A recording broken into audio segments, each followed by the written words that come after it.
16 Palestinians were killed in airstrikes that were launched by the Israelis. The Associated Press has reported on this story. Just to give you some more details, military spokesman Lieutenant Colonel Peter Lerner said Israel struck more than 320 Hamas targets overnight, focusing in underground tunnel networks and rocket launching sites.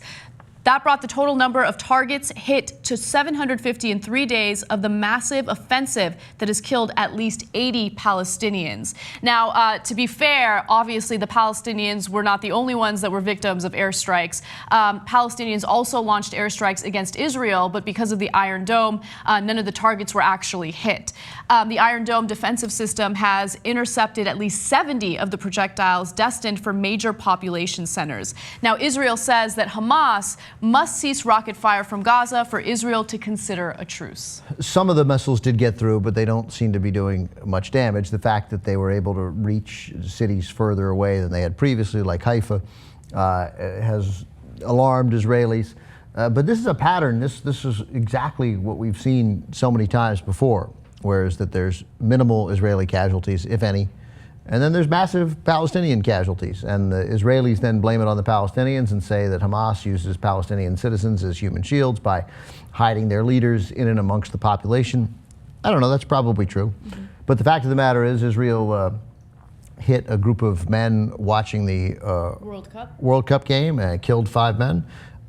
They apparently killed at least maybe an entire family of 11, but it included a bunch of children. Because it's inevitable, you're sending missile strikes. I mean, they even say they 322 strikes overnight. They're now up over, you said 750, that since it's up over 900 targets, that Israel says now. In this tight urban center, you're gonna hit other people. And in fact, I was reading a quote from an Israeli officer, a former Israeli officer, earlier in the week, who was suggesting not that he was in favor of it, but that Israel probably should just get a ground invasion or a massive air assault, which you could argue this already is, but they should up it because they're like, look, we're going to get ripped in the Security Council anyway. Let's just get it over with, but at least accomplish what we want to accomplish with it. My only thought would be, what is it exactly you want to accomplish with it? You want to eradicate Hamas leadership. Well, I mean, good luck, because they're deputies and they'll take over and we'll be back in this pattern. And I understand the objection of the Israelis toward Hamas, but at the same time, they were democratically elected. And if you are genuine and sincere in wanting a two-state solution, which I really question both parties and their sincerity when it comes to that, then you would respect the party that they have elected, but they are unwilling to do so, and that's what makes the situation so difficult. And then there's the other aspect of this, and it's not about the Israeli people, it's more about the Israeli government and Benjamin Netanyahu. Look, when there are times of war, there is unwavering support for the administration or for the politicians that are in power. So in this particular case, Benjamin Netanyahu knows that if there is this perpetual war against the Palestinians, he will have that unwavering support from his people. And I don't think that the majority of Israelis want this to continue. I think the majority of Israelis actually do want a two-state solution. And that's not to say that there's one side that's wrong and one side that's right. There's wrongdoing on both sides. But at the same time, there are forces at play that keep this war going. And it's not going to end because there are political issues at play that keep it happening. Yeah, during that ground incursion that they had in 2009, hundreds of civilians were killed. And of course, the international condemnation was swift toward Israel. And it affected their ability to prosecute that war.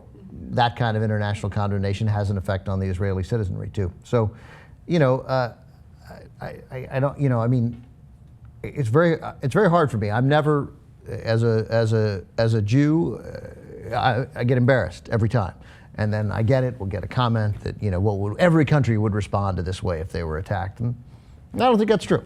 An attack that we were consistently able to thwart every single time by a people who we were essentially occupying, I don't know that we'd respond this way.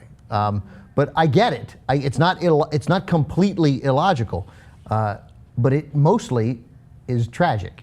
Like these are children. These are children. These parents lost their children. These guys were watching the World Cup. Like you are gaming the system against you there for another generation every time this happens.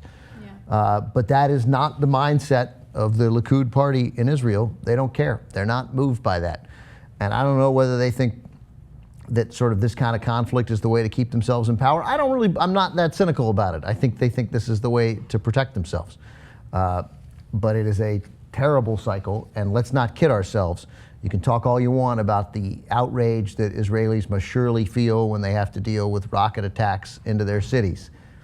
But the only victims here, almost exclusively, are Palestinians. Now, the Israeli defense minister says the following: the military's successes so far have been very significant. We will continue until they understand that this escalation is not beneficial to them and that we will not tolerate rocket fire toward our towns and citizens. So it seems like this is going to continue on, and it's a frustrating situation because there's no end in sight. There seems to be absolutely no agreement to a truce. There's no even a question of diplomacy here. And look, even in America, it's a heated debate. You know, even if you try to have a real conversation about it and a fair conversation about it, if you say anything negative about what's happening toward the Palestinians, you're immediately cast off as someone who's anti-Semitic. But if you do that, you're shutting off the conversation. The only way you can have a real negotiation is if you look at both parties and the wrongdoings of both parties.